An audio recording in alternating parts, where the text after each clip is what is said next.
ค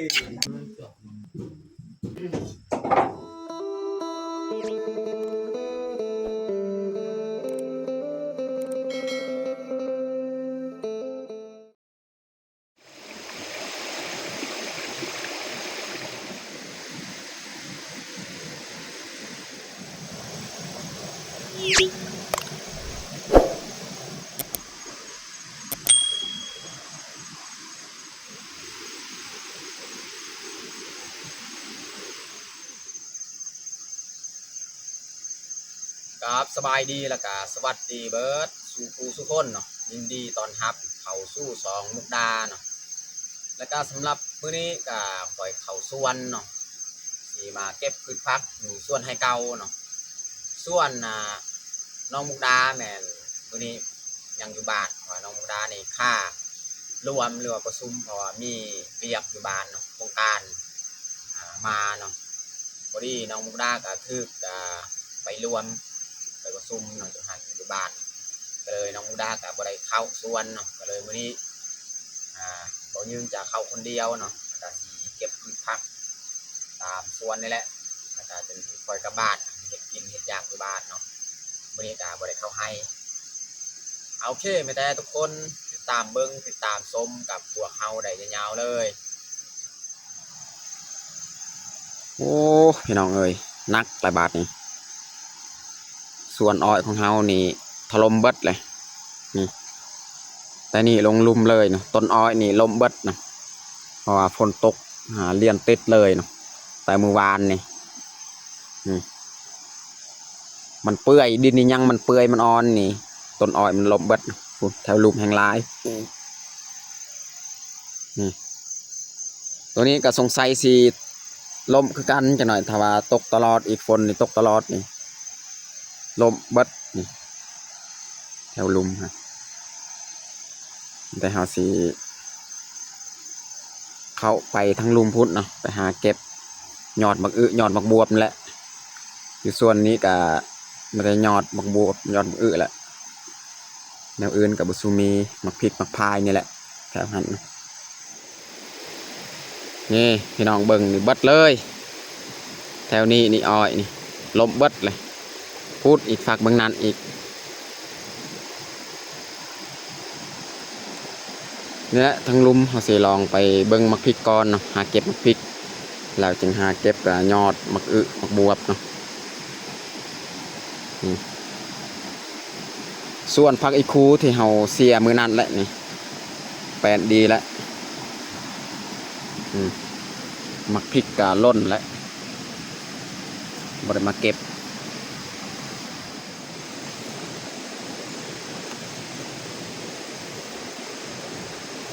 พริกพี่น้องเนาะพริกกะ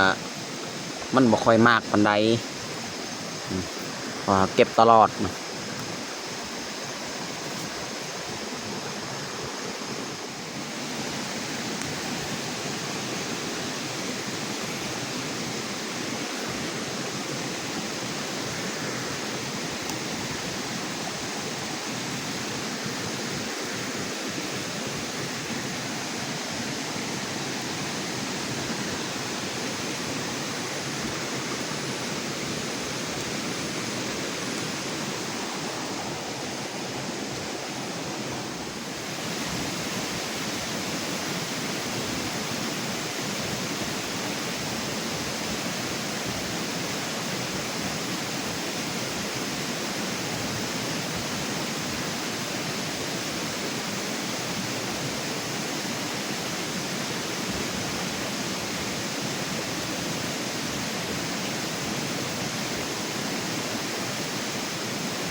เก็บยอดมักบวบนี่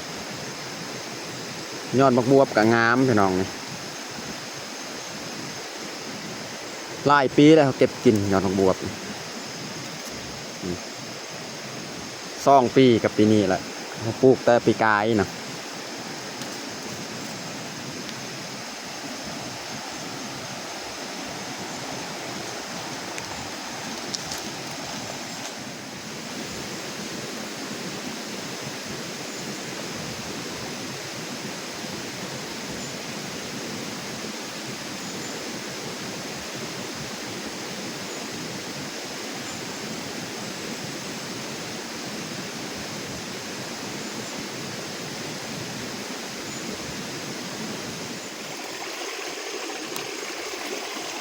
เก็บผักกูดนะพี่น้องผักกูดแถวแคมน้ำนี่แหละแถวแคมห้วยนี่ผักกูดมันจะปงเขาก็เก็บตลอดแหละผักกูดนี่เก็บแล้วก็มันปงอีกถ้าว่าเขาทางแห้งมันปงอีกเนาะแต่ว่าเดี๋ยวนี้บริทางแล้ว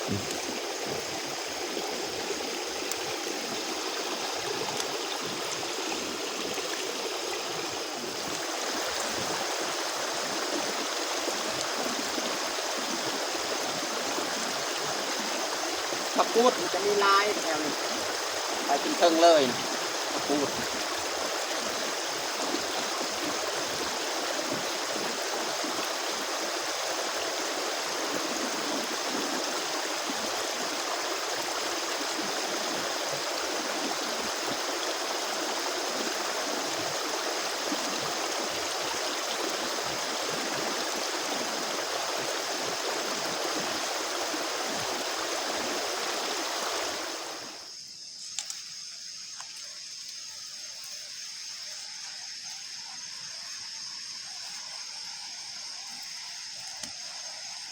เก็บยอดมะอึ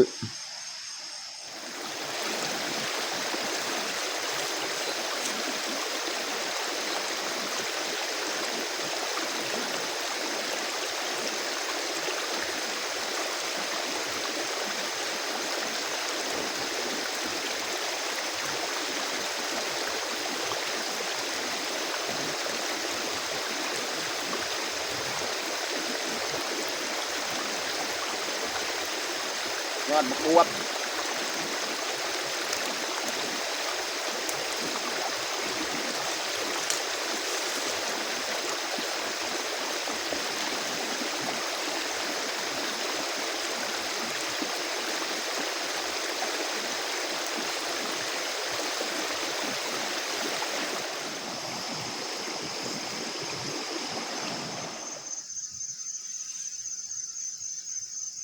ตอนนี้เขากาเก็บพืชผักเรียบร้อยพี่น้องเนาะเราสิเอามาห่อมาพริกใส่ใบตองเนาะ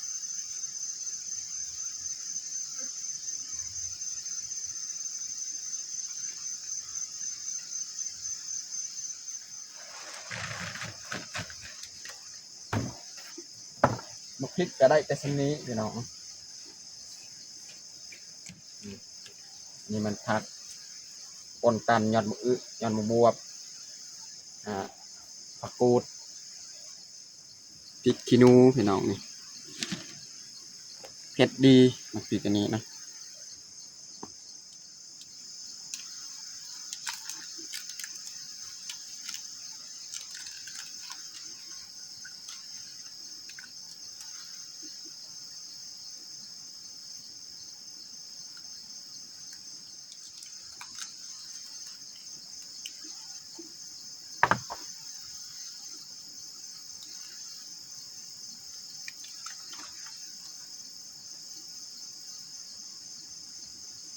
นี่เขาจะยัดเลยพืชผักของเราแล้วจึงกลับบ้าน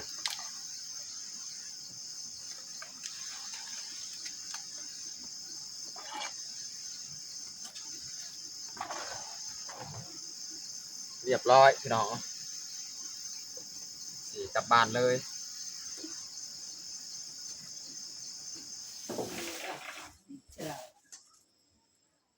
วันนี้เขาสีมาเฮ็ดอาหารเที่ยง เอาสิเอาไข่มาต้มสิเห็ดป่นไข่ไข่2 หน่วยที่ต่างนางตองที่เล่นจ้า ส่วนพริกกระเทียมเขาจะปิ้งเอาจังนั้น ไม่ยอมเป็นไปเหมือนใส่ นี่เขาสีปิ้งพริกกระเทียม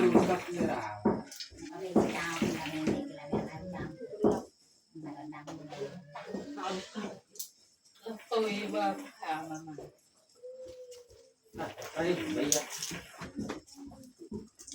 พอมาได้ไป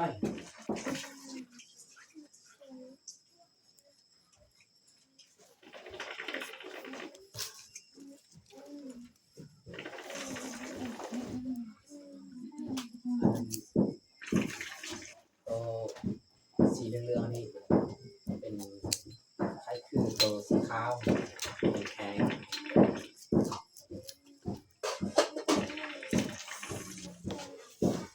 พอละสำนี้ ใหญ่มาก โอ้มันแตกเลยพี่น้องไข่หน่วยหนึ่งมันแตกแล้วผมเหลือแต่หน่วยหนึ่ง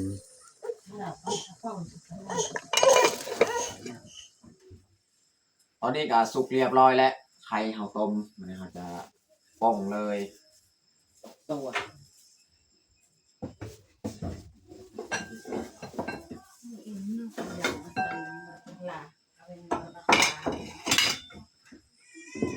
นี่จะมาแช่ใส่น้ำเย็นเลยตักกันปี ลงก็จะตัด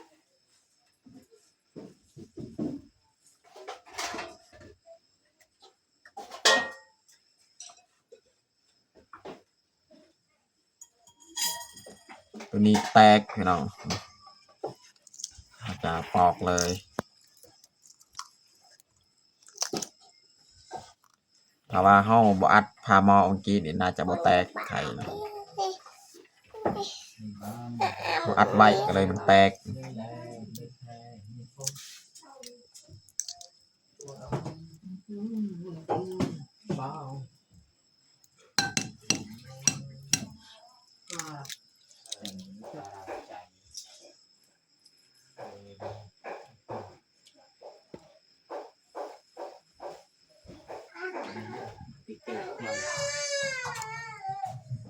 ตอนนี้ก็สุกเรียบร้อยปิ้งมักพริกหอมแดงกระเทียมอันนี้เขาจะใส่พริกกระเทียม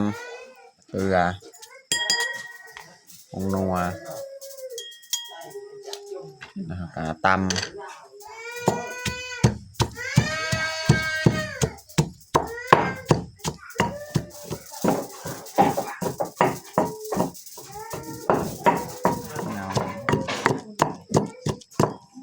ไม่ได้เขาจะใส่ไข่เลย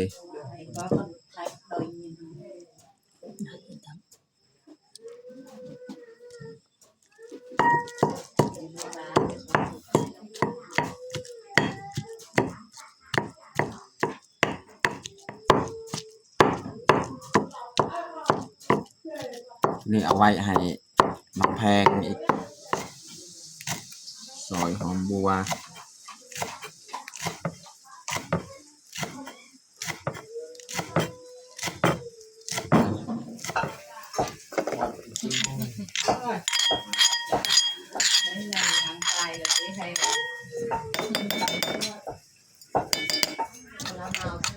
ตอนนี้เขาก็ใส่น้ำเรียบร้อยเนาะ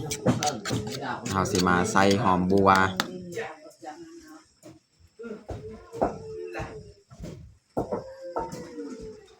เรียบร้อยพี่น้องแจ่วไข่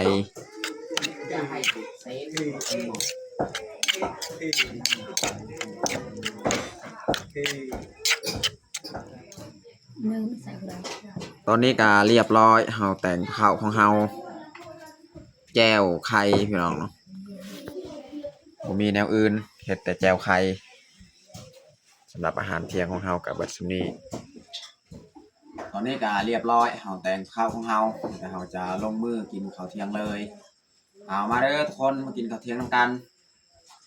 มาเด้อพี่น้องมากินข้าวเที่ยงนำกัน